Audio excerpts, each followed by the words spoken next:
जय श्री सीताराम जी की। जब रावण ने अंगद को बकवादी बोला, इस पर अंगद ने कहा, हे 20 भुजा वाले, मैं सचमुच बकवादी हूँ। जो मैं तेरी 10 जीभों को उखाड़ने डालूं तो फिर कहना। फिर राम जी के प्रताप को स्मरण कर अंगद जी ने क्रोध में भर के सभा में प्रण करके पैर जमा दिया और बोला, रे शट, यदि मेरा पैर तू हटा सके तो श्री राम जी लौट जाएंगे। सीता जी को मैंने हार दिया। रावण बोला, सुनो सब योद्धाओं, इस वानर का पैर पकड़ के पृथ्वी पर पछाड़ दो। मेघनाथ आदि अनेक बलवान योद्धा प्रसन्न होकर जहां तहां उठे। वे झपटते और बहुत बल करके अनेक उपाय करते, पर पांव उठाए नहीं उठता। तब सिर झुकाकर वापस अपनी जगह पर बैठ जाते।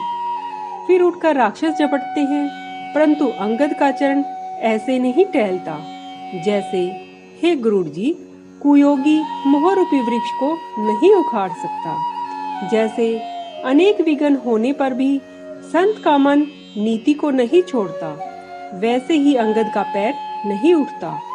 यह देखकर शत्रु का घमंड जाता रहा। अंगद का पराक्रम देखकर सब हृदय में हार गए। तब रावण आप ही उठा।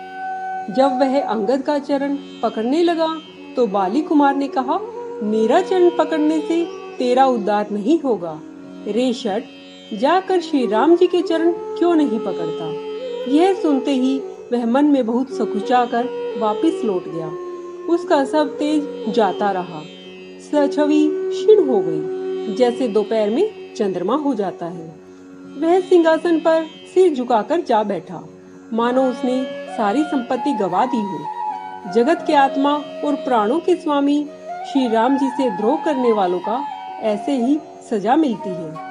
शिव जी कहते हैं, हे उमा, श्री रामचंद्र जी के भ्रू विलास से संसार उत्पन्न होता है और नाश हो जाता है। जो तृण को वज्र और वज्र को तृण कर देता है, उनके दूध का प्रण कैसे टल सकता है। फिर अंगद ने अनेक प्रकार से नीति कही, परंतु उसने एक न मानी, क्योंकि उसका काल समीप आ गया था।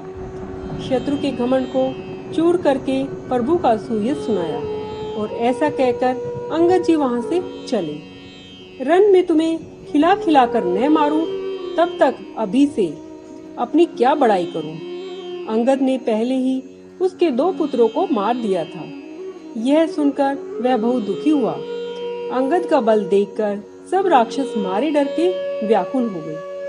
बाली के पुत्र महाबली अंगद ने शत्रु का बल मर्दन कर प्रसन्न होकर श्री राम जी के चरण पकड़ लिए और उसका शरीर पुलकित है और नेत्रों में जल है। तब रावण सायकाल जानकर दुखी होकर अपने महल में गया। रावण को समझाकर मंदोदरी फिर से कहने लगी, हे पति, मद में समझकर कुबुद्धि छोड़ दो।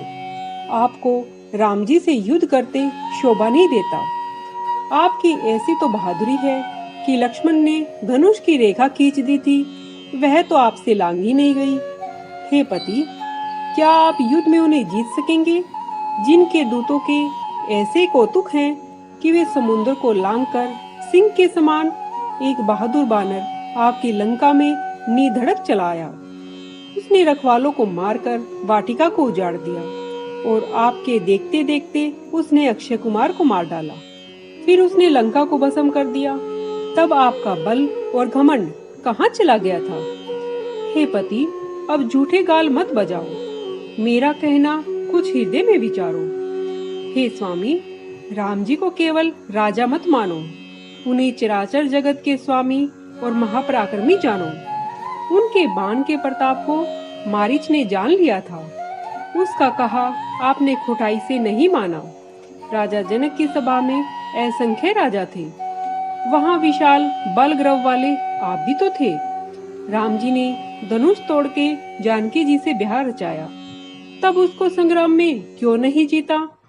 देवराज इंद्र के पुत्र जयंत ने जाना कि इनमें बल थोड़ा है, तो राम जी ने उसे जीत के उसकी एक आंख फोड़ दी और उसे जीता रखा। शूर्पणखा की दशा भी आपने देखी है, तो भी हृदय में कुछ लाज नहीं आती। जिसने विराट और खरदूषण को मारकर लीला से ही कबंध को मार डाला, बाली को एक ही बाण से मार डाला।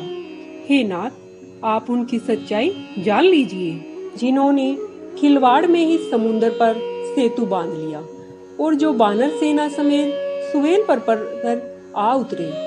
उन्हीं दयावान सूर्यवंश में श्रेष्ठ श्री रामचंद्र जी तुम्हारे हित के लिए दूत भेज रहे हैं, जिसने सभा में आकर तुम्हारे बल को ऐसे मथा जैसे हाथियों के झुंड में सिंह, जिनके अंगद व हनुमान जैसे रणशूर बाके वीर सेवक हैं। हे पति, उन्हें आप बार बार मनुष्य क्यों कहते हैं? आप व्यर्थ ही मान, ममता और मद का भार वहन कर रहे हैं।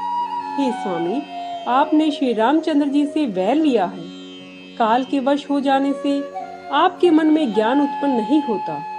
काल दंड लेकर किसी को नहीं मारता, उसके धर्म, बल, बुद्धि और विचार को हर लेता है। हे स्वामी, जिसका काल निकट आ जाता है उसे आपके समान ही भ्रम हो जाता है। आपके 2 पुत्र मारे गए हैं, नगर जल गया है। हे पति, अब भी भूल की पूर्ति कर लीजिए, कृपा सिंधु रघुनाथ जी का भजन कर लीजिए। हे स्वामी, अपने यश को निर्मल कर लीजिए। मंदोदरी के तीर के समान वचन सुनकर सवेरा हो गया और रावण उठकर अपनी सभा को गया और भय भुलाकर अभिमान के साथ सिंहासन पर बैठ गया। जय श्री सीताराम जी की।